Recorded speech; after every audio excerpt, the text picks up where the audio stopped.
On the top floor of a luxury office complex in Memphis, Tennessee, are the headquarters of a man who has turned treasure hunting into a profession, Herbert Humphreys, Jr.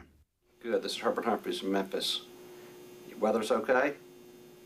Okay, we'll be taking our Behind his desk, he looks like any other businessman, but a glance at the walls of his office reveals just what makes Herbert Humphreys' heart beat faster: the mysteries and the gold of another time.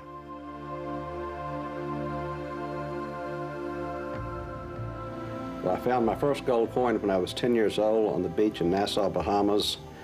And I guess I really got interested when my dad gave me Phil's Treasure Guide on my 16th birthday. And ever since then, I was absolutely hooked on it all through school, the Navy, military career, and business is all centered around the sea, water, diving, and history, and travel. So it's all tied in together. No one was more surprised than I was initially to actually find treasure.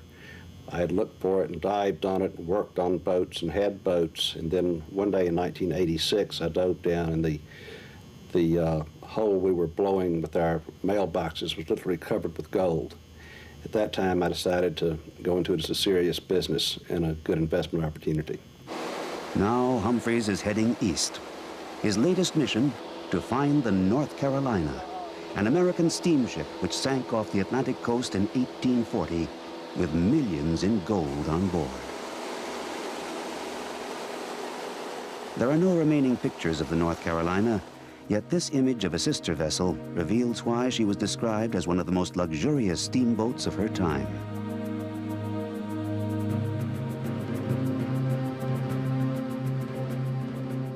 On the night of July 25th, 1840, the North Carolina was commuting between Wilmington and Charleston, carrying a distinguished group of passengers, including 13 congressmen. All had their entire annual salary in gold. A sister ship, the Governor Dudley, was sailing in the opposite direction. Suddenly, for no apparent reason, it steered straight into the North Carolina and sliced it in half. No one knows why. But the North Carolina sank, and with it, a fortune in gold. On the trail of that treasure, Humphreys is flying into Myrtle Beach to rejoin his team on the Carolina coast. Humphreys has a fleet of 10 ships dispatched on different missions around the world. But the center of this expedition will be the beacon. As soon as Humphreys is on board, the beacon sets off. Now, with equipment on board and the team assembled, the mission is finally underway. The search is on. Opening, we're about 10 minutes away. We're outbound over.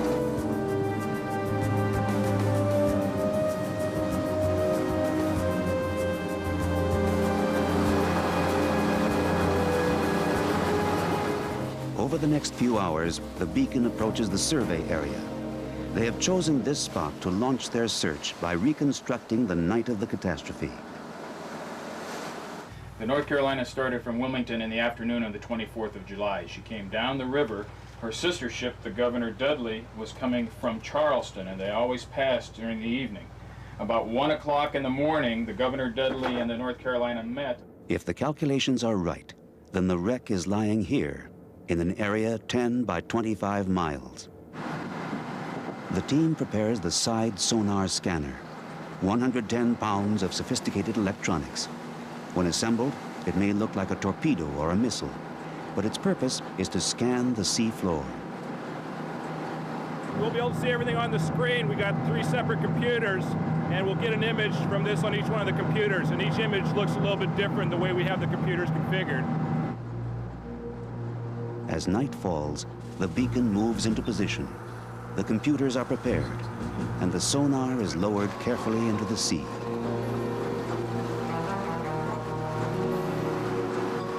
The preliminary exploration of the target area is about to begin. It's a tedious process of elimination over a region of 250 square miles. Even a few years ago, divers had to do this task themselves.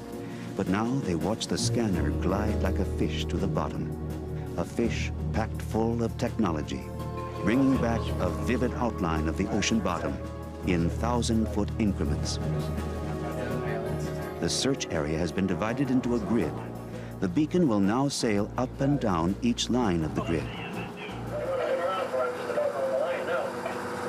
Okay, hey, Rennie, we want to start the vessel through the electronic gate at the beginning of line 1. We missed it on that first pass, so we'd like to make a big loop and go around and come in through line 1 again at the beginning. Yeah. So go ahead and start heading for the beginning of line 1 there to our northeast. Yeah, I'm doing that now. When the scanner is properly aligned, not a single foot of seabed will be overlooked. All through the night and into the next morning, the beacon continues her course up and down the grid. There's a ripple of excitement on board.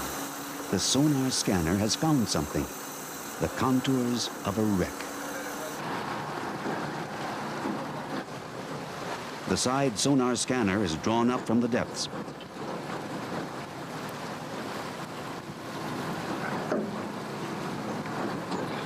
The forward motion of the beacon is brought to a halt as the team drops anchor. And the next item in the high-tech arsenal is prepared to be deployed.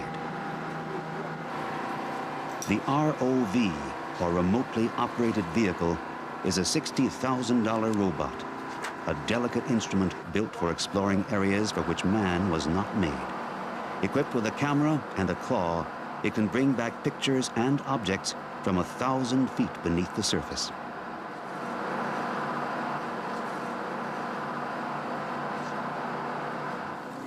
The technology has changed everything, except one thing. The basic mystery remains the same.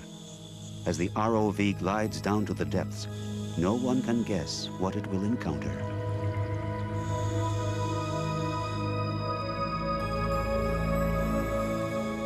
"120 feet down, a shape becomes visible, a wreck lost on the ocean floor. But as it turns out, it's not the North Carolina. This ship was built in Kiel, Germany, 1928. We don't know yet exactly when it sunk. It's not on any chart. It was not known to be by any of the fishermen or anything. It was a total new discovery out here. We don't know what was on board right now. We know it has a cargo, as Dan said, that appears to be gypsum and other things we don't know yet. We still have to explore that and see. Maybe he can get the ROV inside right now. We can discover something new and get a sample of it. The claw closes on a piece of the past. The ROV may send back remarkable images, but when a tangible part of a lost world emerges into the light of day, it's still as exciting as ever.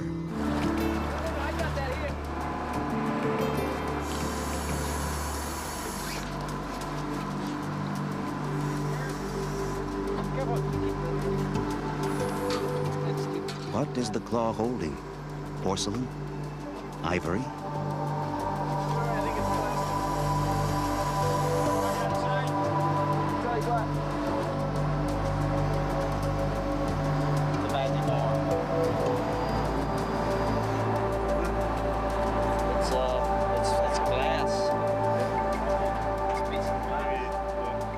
This time, it may only be glass. Next time, who can say? But the beacon can't linger at this wreck. There's no time to waste. The North Carolina is waiting, and every minute is precious, literally. For Herbert Humphreys, each day aboard the beacon costs over $5,000.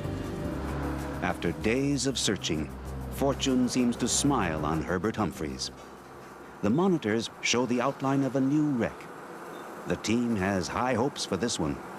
All we've been seeing in this area has been flat bottom with very little sand wave action or anything like that. And this is the first thing that's had any relief to it in about 3 days worth of searching. So it doesn't look like it's something natural. So hopefully it'll be something that we're looking for. But before the team can send the ROV down to establish the identity of the wreck, a new problem appears on the horizon.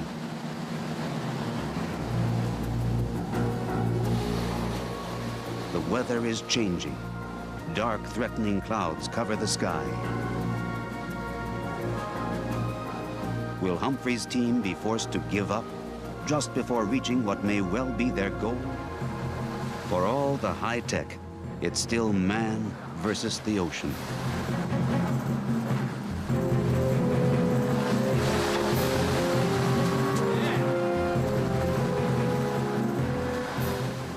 And then we'll have to bring the sonar fish in and head into calmer waters and come back out as soon as this bad weather passes. But life goes on. No treasure is worth risking lives. No shipwreck is worth wrecking a ship. The seas have turned too rough.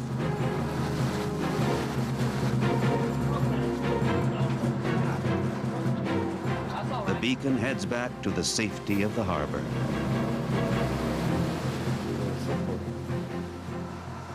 When the weather clears, the beacon heads out once more. The wreck awaits them. Now they must determine if it is indeed the North Carolina.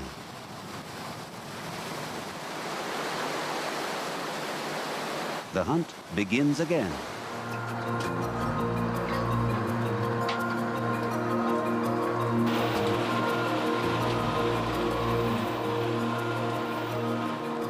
The huge hose is lowered to the ocean floor, and everything is simply sucked upwards to the surface.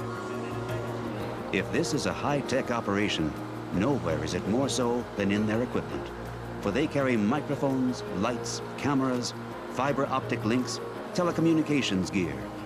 Working at a depth of 70 feet, they are connected to the beacon by a cluster of tubes and cables.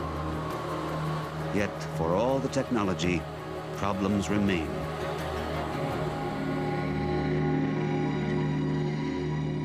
Conditions below are making it difficult to work on the wreck. The passing storm has churned up the ocean. In the murky depths, the divers are unable to see their way. They can only feel. The airlift indicates the way.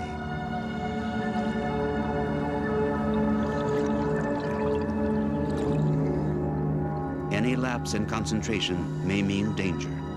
Nobody leaves the safety of the airlift. It is their lifeline to the surface.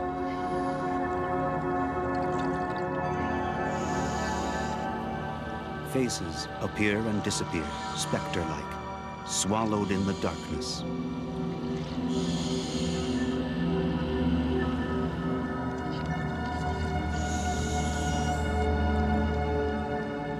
Visibility is bad and diminishing. We are unable to continue filming and decide to surface.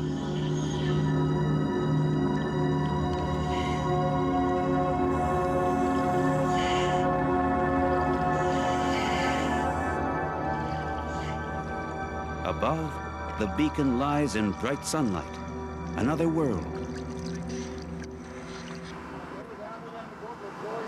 But the mood on board is tense. One of the divers is missing. His diving time ran out, and he still hasn't resurfaced. The men are nervous. In these conditions, it could be fatal to be separated from the team. Divers are searching everywhere for their missing colleague. Did you find his weight belt? Found his weight belt? I don't know if it's his or not. The crew stares out at the sea. All they can do is wait and hope. And then,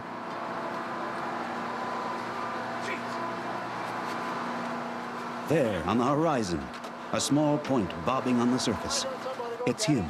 Yeah, you want to get something in there? Hold it!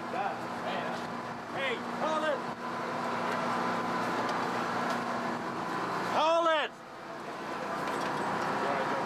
Rusty! Hold it! We found him. The diver comes in tired and battered by the waves, but at least he's alive. For an instant, each one of the team senses just how quickly a dive can get out of control. How did one of them get so wrapped up in his work that he lost all sense of time and direction? The strain is imprinted on the faces. The team has escaped with a scare. The find for which the diver risked his life is not gold, only a piece of wood. Anytime you work with start a new project, we have a lot of people who haven't been on our team before. And everybody is just working to try and get the kinks out of the operation, work together as a team. It'll take a few weeks to get everything working smoothly. Over the next days, the weather calms down, and so does the team. The divers are making good progress.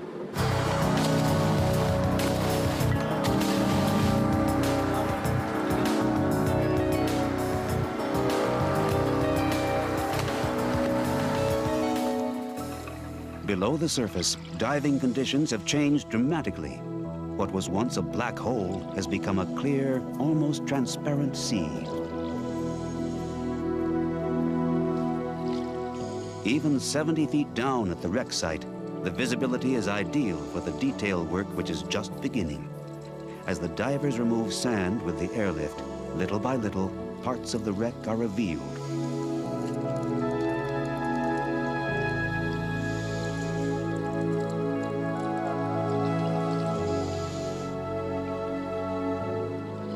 Each nail, each plank of wood is collected. Every artifact is a clue, a piece of the puzzle. And the hunt goes on.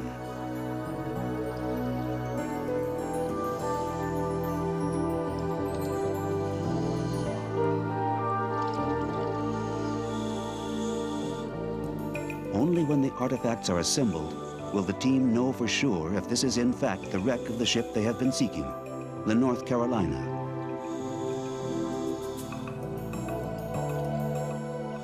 The answers lie scattered on the ocean floor.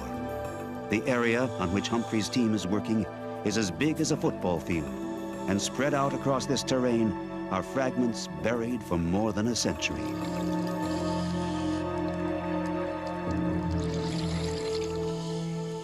Each foot brings surprises, new finds, and unexpected dead ends. But rising up from the seabed is no natural rock formation, but the ship's boiler.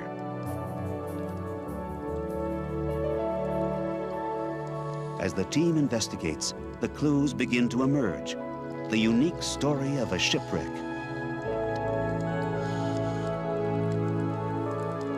We found some spikes here off of the wreck. As you can see, these are all brass and bronze spikes from the correct time period.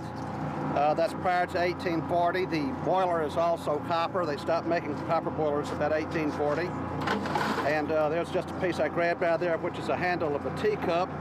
It's not the treasure we're looking for, but we've just gotten down to the main part of the wreck now. The ship's ribs are just appearing above the clay. There's lots of artifacts, lots of conglomerations. Our artifact assistants here going through everything. It's dirty work, it's very time-consuming, but it'll get done. Every new find that comes up confirms their suspicions. 70 feet below the beacon lies not just a treasure chest full of dollars, but also a piece of American history. Exactly. Tell them it's an old piece of eight. It's not, probably not, but it could be. The wreck is the North Carolina. We have a few personal items like this little mustache comb, you see, which obviously was like a folding knife. There was a sheath to it, which has gone. It's plated silver on brass. This is the kind of things which shows us that we are on the right spot, where the passengers were, the cabins or the baggage room. Well, it's not a dream anymore. It's right down there. All we have to do is go down and get it. We're right over it. We know what we're on, so it's not a dream anymore. A lot of hard work to find it and salvage it and bring it up.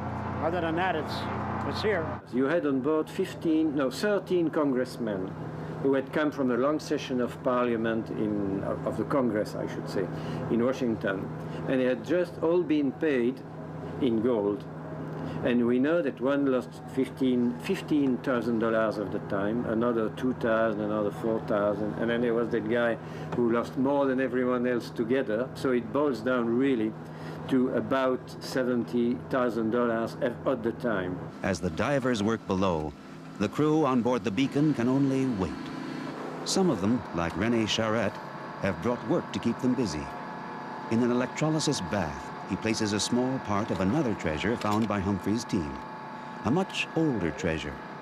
René is cleaning silver coins discovered on the Spanish galleon Maravillas, sunk in the 17th century, loaded with gold, silver, and emeralds. Humphreys salvaged much of her cargo, achieving multi-million-dollar prices at Christie's. Humphrey's men have salvaged so many coins from the wreck of the Maravillas that René will not be out of work for years. After the electrolysis, the coins are given a new polish in a vibrating bath. But this is just killing time until the treasure comes up from the wreck below. And finally, as the men gather round, they are rewarded, not just with wood and nails, but the glimmerings of the first gold from the North Carolina. Well, I've looked up in the coin book. It's in the catalog here. I believe it's catalog number 6. Okay. It should be in the coin packet, and Okay. that vintage of coin is worth as much as $57,000 for a single. For what? For a single Fantastic. $2.50 coin. It's an auspicious beginning. Now they have to test the market. What kind of prices will the first gold pieces bring? Humphreys and his aides have flown into Los Angeles to put 18 coins up for auction. After all, the ongoing search has to be financed. The bottom line question, will people buy?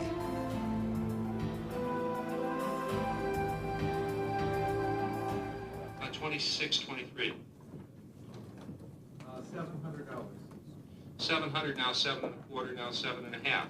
7 1/2 now, 800 here, 8 1/2, 900, 9 1/2, 1,000. 1,050, 1,100, 11 1/2, 12, 12 1/2, 13, 13 1/2, 14, 1,400 now. Humphreys is on a roll. Coin collectors don't attend auctions out of curiosity. When they spot pieces in perfect condition, they're ready to buy. 18, 19 here, now 2,000, now 21. 21 here, now 22. This evening, Humphreys' 18 coins of differing value will bring in a solid total of $130,000. For the team, this night is more than a success. It's a guarantee the expedition can go on.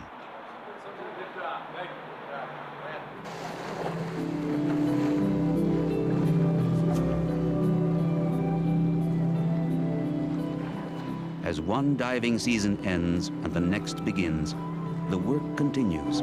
From the work of the past year, the crew knows the exact location of the North Carolina. It is now their task to search the wreck area foot by foot. The concentration of coins last year was in this area. Right around here. And then earlier this year, we were in this area and we found the coins there. Yeah. And it appears that the main section of the ship might be in this area. Right. Yeah, that's a good bet. Yeah. It's the moment every treasure hunter loves, the beginning of the search, when all things are possible. Over the next hours, they'll experience it all. An emotional roller coaster, hope, disappointment, possibility, the fun of following a trail, and the knowledge that under the next rock may be almost anything. Futuristic mini-jets may propel them across this landscape, but they are driven by the oldest of passions, the excitement of the treasure hunt.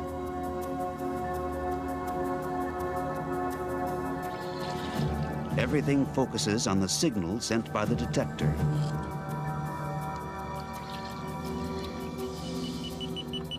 It's a moment of total concentration as the beeping gets shorter, quicker, louder. It means just one thing: the thrill of discovery.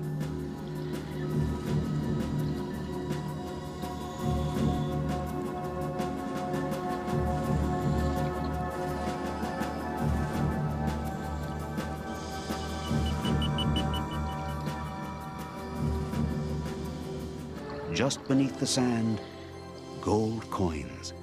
a piece of the treasure.